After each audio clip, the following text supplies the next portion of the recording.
আপনি আলহামদুলিল্লাহ আল্লাহর রহমতে আমাদের চিকিৎসায় এখন সম্পূর্ণরূপে সুস্থ মনে করতেছেন নিজেকে? আলহামদুলিল্লাহ আল্লাহর রহমত। সম্পূর্ণরূপে আল্লাহর রহমতে সুস্থ মনে করছেন। আপনার বর্তমানে শারীরিক বা মানসিক কোনো সমস্যা আছে কি? না, এখন আলহামদুলিল্লাহ কোনো আল্লাহর সব দিক দিয়ে ভালো। জি, ঘুম, খাওয়া-দাওয়া যা আছে সব আল্লাহর ভালো। আসসালামু আলাইকুম রাহমাতুল্লাহি ওয়া বারাকাতুহু। আমি doctor Mohammad Aslam, DHMH BHB Dhaka, BHMH on course Dhaka বিশ্ববিদ্যালয়। বর্তমানে বিশ্বনন্দিত ক্যান্সার চিকিৎসক অধ্যক্ষ ডক্টর এস এম সারোয়ার স্যারের চেম্বার গণস্বাস্থ্য হোমিওতে এজ এ ক্যান্সার চিকিৎসক হিসেবে নিয়োজিত আছি। আজকে আমরা আল্লাহর রহমতে চলে যাব সরাসরি একটা রোগীর কাছে, যে রোগীটা প্রোস্টেটিক ক্যান্সারে আক্রান্ত হয়ে চিকিৎসার জন্য আমাদের এখানে আসেন। আল্লাহর রহমতে আমাদের এখান থেকে চিকিৎসা নিয়েছেন, নিয়ে বর্তমানে রোগীটা সম্পূর্ণরূপে সুস্থ আছে। তারই হিস্টোরিটা, তারই গল্পটা আজকে আমরা শুনবো। চলুন চলে যাই আমরা সরাসরি রোগীর কাছে। আসসালামু আলাইকুম। আসসালামু আলাইকুম। বাজান কেমন আছেন আপনি? আলহামদুলিল্লাহ। বাজান আপনার নাম কি? আমার নাম মোহাম্মদ আলমগীর হোসেন। জি, আপনার বাবার নাম? মজিবুর হক। আপনার মায়ের নাম? ফাতেমা বেগম। আপনার বাসা কোথায় বাজান? আমাদের বাড়ি মাতোয়াল। মাতোয়ালে কি আপনারা স্থানীয়? না, স্থানীয় না, আমার বাইরে এখন বাড়ি গেছে আসা। মাতোয়ালে এসে বাড়ি করছেন? জি, মাতোয়াল কোন এলাকাতে বা কিভাবে আমরা আপনাকে চিনতে পারি? মাতোয়াল দক্ষিণ পাড়া মুসলিমনগর। ওইখানে গিয়ে কি বললে আপনাকে চেনা যাবে? আপনার আমার নাম বললেই হবে যে আলমগীর সাহেব বাসা কোথায়? আলমগীর সাহেবের বাসা কোথায়? ধরাবাড়ি। আচ্ছা বাজান আপনার বর্তমান বয়স কত চলতেছে? কত 70? 70 চলতেছে। উনি কি হয় আপনার? আমার ছেলে। আপনার ছেলে। ভাইজান আপনার নাম? আমার নাম মোহাম্মদ নাজমুল হাসান উজ্জ্বল। কোথায় জবে আছেন? আমি একটা ব্যাংকে কর্মরত আছি আরকি। ব্যাংকে কর্মরত আছেন। আচ্ছা।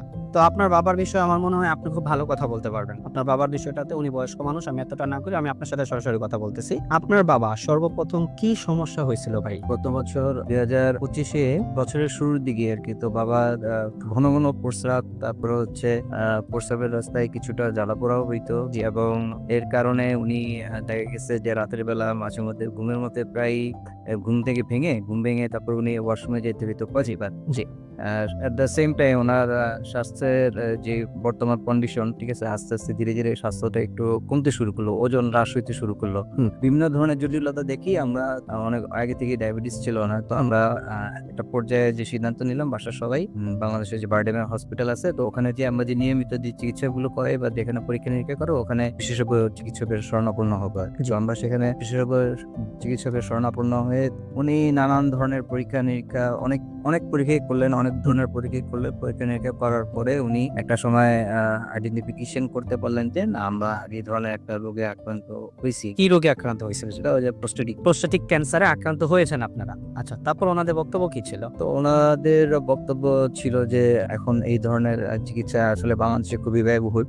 কিছুটা কয়েকটা ইনজেকশন নিতে হবে, আর হচ্ছে গিয়ে যে আরেকটা সার্জারি করতে হবে। যদি সার্জারি করে ফেলি তাহলে সার্জারি করে ফেলার পরে হয়তো ইনজেকশনটা আর নিতে হবে না, মাসে মাসে একটা ওষুধ খেতে হবে। তো অনেক ব্যয়বহুল। তো আমরা সিদ্ধান্ত নিলাম যে আমরা সার্জারি করে ফেলবো।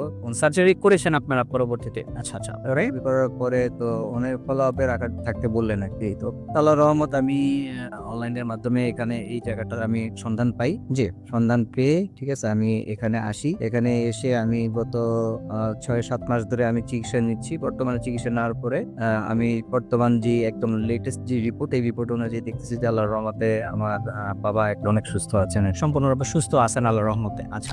তো ৬ মাসের মাথায় ওনারা যে রিপোর্টগুলা করছে, আমি সেই রিপোর্টগুলো আমি আপনাদেরকে একটু বলি। রিপোর্টগুলাতে আলহামদুলিল্লাহ আল্লাহর রহমতে উনি বর্তমানে সম্পূর্ণরূপে ওনার যে ক্যান্সারিয়াস প্রবলেমটা ছিল সেই প্রবলেমটা এখন বর্তমানে নাই। উনি মানসিকভাবে এবং শারীরিকভাবে সম্পূর্ণরূপে আলহামদুলিল্লাহ আল্লাহর রহমতে ভালো আছেন। চলুন রোগীর মুখ থেকে একটু শুনে আছি উনি মানসিকভাবে এবং শারীরিকভাবে বর্তমানে কি অবস্থা আছেন। বাজান আমি আপনার কাছে আবার একটু আসলাম। আপনি আলহামদুলিল্লাহ আল্লাহর রহমতে আমাদের চিকিৎসায় এখন সম্পূর্ণরূপে সুস্থ মনে করতেছেন নিজেকে?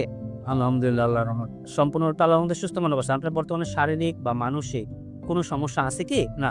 এখন আলহামদুলিল্লাহ কোনো সময় আল্লাহর সব দিক দিয়ে ভালো। জি, ঘুম, খাওয়া-দাওয়া যা আছে সব আল্লাহর ভালো। আমরা আজকে মোহাম্মদ আলমগীর হোসেন স্যারের দীর্ঘায়ু কামনা করছি এবং ওনাকে যাতে আল্লাহ তাআলা এখন যেমন ক্যান্সারটা নেগেটিভ আসছে, আল্লাহ যে কয়দিন হায়াতে বাঁচায় রাখে, উনি যাতে সুস্থ সুন্দরভাবে বেঁচে থাকতে পারে সেই কামনায় আজকে আমরা আমাদের এই অনুষ্ঠান শেষ করছি। ধন্যবাদ সবাইকে। আসসালামু আলাইকুম ওয়া রাহমাতুল্লাহি ওয়া বারাকাতুহু।